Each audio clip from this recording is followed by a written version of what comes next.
네, 사랑하는 우리 계명교회 청년부 모든 여러분들 반갑습니다. 여러분들이 지금 사무엘상을 열심히 보고 있는 걸 아는데 오늘 말씀도 여러분들 화이팅 하시고 한번 늘 부탁드립니다. 이거 듣지 마시고 말씀부터 들으시고요. 말씀 듣다 지치시면 이건 안 들으셔도 됩니다. 네, 말씀을 듣는 게 여러분에게 훨씬 더 의미 있는 시간이 될 줄로 믿습니다. 한번 말씀을 보죠. 여러분들 오늘 말씀을 이제 보시면 요나 이제 우리가 이제 사울을 피해서 계속적으로 도망치는 다윗의 모습을 좀 볼 수 있습니다. 제가 굉장히 좋아하는 부분들이 많이 있는데 어디가 제가 이렇게 여러분들이 좀 잘 보면 이게 24장 뭐 이런 데들도 좀 의미가 있고요.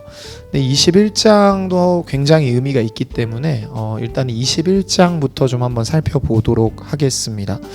여러분들 좀 보시면 21장에 보면 이제 사울을 피하여서 도망을 가서 결국엔 어디까지 가게 되냐면 이 사람이 일단은 아기스 앞에 서게 되는 것들을 여러분이 볼 수 있습니다. 그래서 가드 왕 아기스 앞에 섰는데 라고 하는데 그가 아기스 왕 앞에 섰는데 어떤 일을 겪게 되냐면 그가 이게 다윗입니다. 이자가 다윗입니다 라고 말하는데요.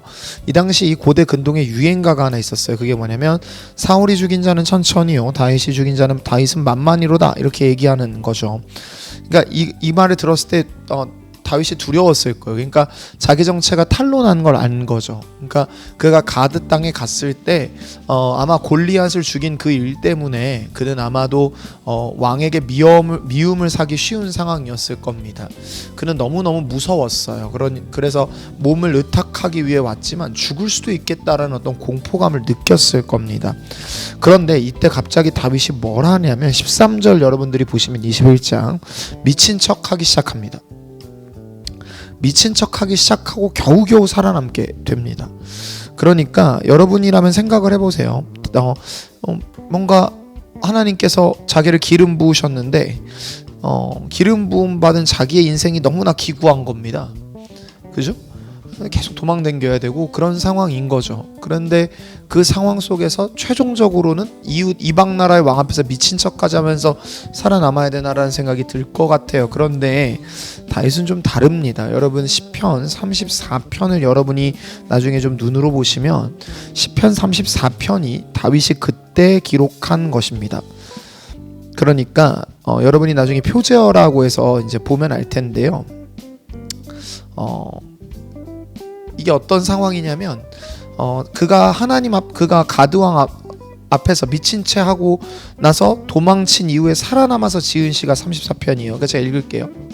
아비멜렉 앞에서 미친 채 하다가 쫓겨나서 지은 시라고 되어 있습니다. 그러니까 그가 말 그대로 미친 척 하다가 도망치고 나서 살아남아서 부르는 시가 1절이 이렇게 되어 있어요.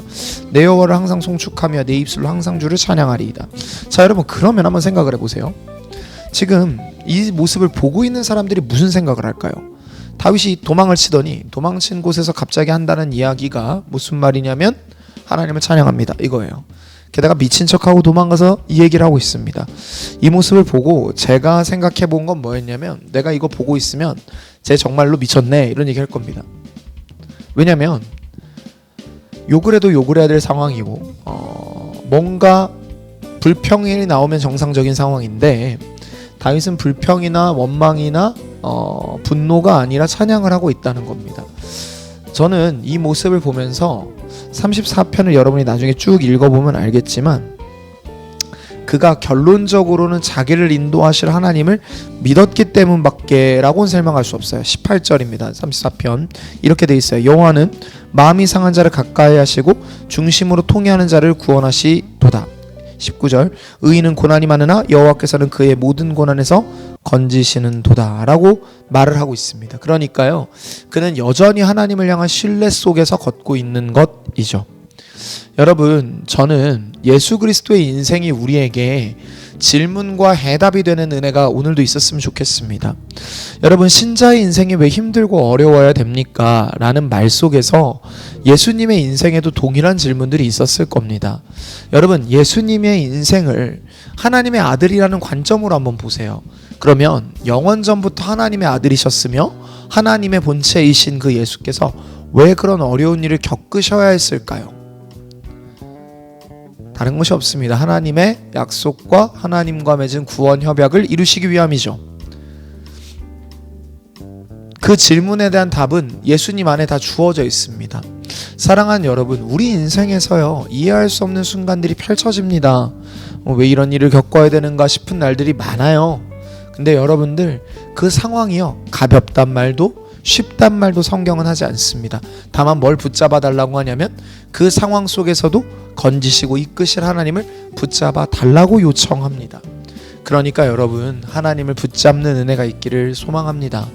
예수님이 우리의 해답이 되어 때, 예수님이 우리의 답이 될 때 저는 우리가 어떤 모습으로 나아갈 수 있을 거라 생각하냐면 세상이 우리로 말미암아 예수를 궁금해할 수 있을 거라 생각해요. 여러분, 기꺼이 손해를 보는 자리, 기꺼이 희생하는 자리, 또 기꺼이 고통 속에서도 하나님을 찾고 간구하는 법을 아는 우리의 모습 속에서 세상은 예수를 궁금해하기 시작할 겁니다. 그래서 저는 여러분들의 삶 안에서 예수님이 귀중해졌으면 좋겠고요.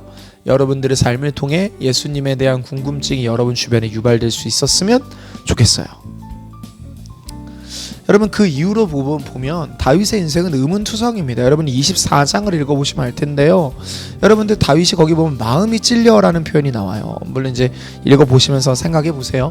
마음이 왜 찔려요? 그가 사울을 죽일 수도 있는 거였잖아요. 근데 그는 마음이 찔려하고 있습니다. 왜냐하면 그가 왜 마음이 찔렸냐면 하나님을 의지하는 게 아니라 그 스스로 살아남으려 했다는 것에 마음이 찔렸던 겁니다. 사랑하는 여러분, 여러분이 기억할 것은 무엇이냐면 오늘 하루도 여러분의 다름 속에서 예수가 드러날 거예요. 여러분의 다른 선택, 여러분의 다른 판단, 여러분의 다른 어떤 선택들 속에서 예수님이 여러분의 모습을 통해 드러날 수 있게 되기를 주님의 이름으로 축복합니다. 기도할까요? 하나님, 기름 부음 받은 다윗의 인생이 고통스러웠습니다. 그런데 다윗이 그 여러 어려움 속에서도 하나님을 붙잡았기에 하나님이 그를 사용하셨습니다. 하나님, 그를 지키시던 하나님, 그와 함께 하시던 하나님이 우리 하나님이신 줄 믿습니다. 아버지, 인도하여 주시고 우리를 포기하지 않으시는 사랑으로 붙들어가는 것들을 경험케 하소서. 아버지께서 그렇게 우리를 이끌어 가실 것 믿고 감사드리며 예수님의 이름으로 기도했습니다. 아멘.